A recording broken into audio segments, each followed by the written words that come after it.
قرآن دے موجزہ ہومن دے کسے عاقل انسان نو شک نہیں ہو سکتا.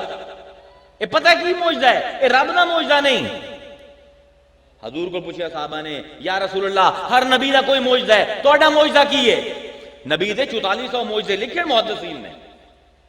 لیکن صحابہ نے پوچھا کہ جی میں ہر نبی دا ایک موجزہ ہے کہ عیسیٰ ید شفا دے نال مردیاں نو زندہ کر دے، سلیمان تخت نو اشارہ کر دین ہوائے جوڑ دے، وہ 800 ٹن وزنی تخت، کئی میلہ چوڑا تخت، موسیٰ آسا سٹین دین سب بن جاندہ ہے، آسا سٹین دین پانی جاری ہو جاندہ ہے، آسا ٹکائیں دین درخت بن دے، 25,000 بنی اسرائیل اس درخت دے پھل کھان دین، وہ درخت پھر آسا بن دے، موسیٰ دے ہاتھے چاہ جاندہ ہے. گل لفظاں بھی نہیں، گل تو معنی بھی ہے. جتنا جتنی وسعت معنوی ہو سی اتنی اتنی چیزاں موجزہ ہوں دیا جا سن. فرمایا یا رسول اللہ توڑا موجزہ کی ہے؟ فرمایا قرآن میرا موجزہ ہے. توجہ فرماؤ، فرمایا قرآن میرا موجزہ ہے. موجزے دے بارے رب دی سنت کی ہے قرآن دی. موجزے دے موجزہ ہومن واسطے صاحب موجزہ دی موجودگی ضروری ہے. ذرا توجہ فرما پہ ہے، قرآن دی روح جو تانوں بڑھائندا پیاں. موجزے دے موجزہ ہومن واسطے صاحب موجزہ دا ہومنا ضروری ہے. موسیٰ دا آسا جیڑا کدی سب بن جاندا ہے، کدی پل بن جاندا ہے، کدی پھل بن جاندا ہے، کدی درخت بن جاندا ہے، او آسا تابوت سکینہ دے وچ آج تک موجود ہے.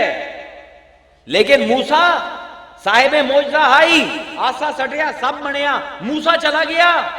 ہون اس یہودی اس آسے نو جتنے باری مرضی سٹن سب نہیں بڑھتا. توجہ فرماؤ، میں تو بڑے لطیف ایسی جگہ تے لے جانا جتھے شاید کدی نہ گئے ہو. صاحب موجزہ تو ہونا ضروری ہے موجزے دے فائل ہون واسطے. عثمان دا تخت 800 ٹن وزنی، او تخت یہودیاں کل موجود ہے. جب تک سلیمان رہے تخت اڑتا رہا.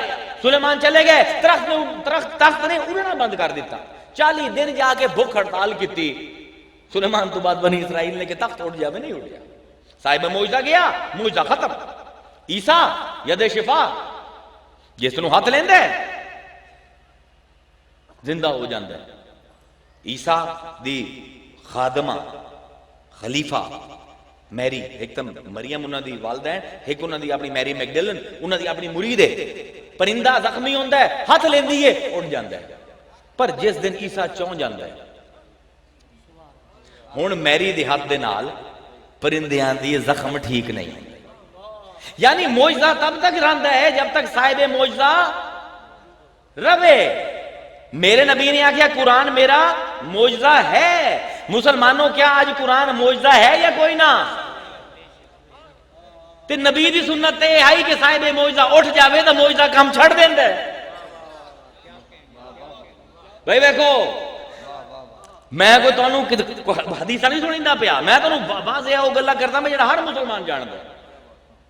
بھائی اگر موجزے دے واسطے صاحب موجزہ تو ہونا ضروری ہے تو مصطفیٰ کدائیں نہ کدائیں تو ہو سی. یہ بات ہے. کدائیں نہ کدائیں تو ہو سی. مولوی نے آکھیا کدے ہو سی؟ میں کہا مولوی قرآن آندا ہے انہو لکم عدو مبین، شیطان توڑا سامنے نظر آمن والا دشمن ہے. کتھے؟ اگے جی ویکھیا تھا نہیں کدی، میں قرآن جھوٹ بولیندا ہے. عدو مبین سامنے نظر آمن والا ویکھیا ہی اگے نہیں جی وہ تو نہیں ویکھیا پر شیطان دا پتہ ہوندے اثر تو لگدا ہے. مولوی دی دلیل ٹھیک ہے کہ واقعی شیطان باہمیں خود نظر نہ آوے، ان دا پتہ ان دی گمراہی تو لگدا ہے جس ذریعے نہ لوگوں کو گمراہ کردا ہے. جتھے گمراہی ویکھو سمجھ جاؤ شیطان پھیرا پا گیا. میں مولوی کو پوچھا تے مولوی جتھے ہدایت ویکھ لواں. چلو شیطان نو نہ ویکھیا لیکن گمراہی ویکھ لئی، شیطان دے وجود نو ماکھیا ہے. اگر کتھائیں ہدایت ویکھ لواں انکا لتہدی الی صراط مستقیم، مصطفیٰ تیرا کام ہے لوگاں نو سیدھے رستے تے ٹورنا. تے ہدایت میں کہ مصطفیٰ اے نہ سمجھ لواں کہ مصطفیٰ پھیرا پا گیا ہو سی.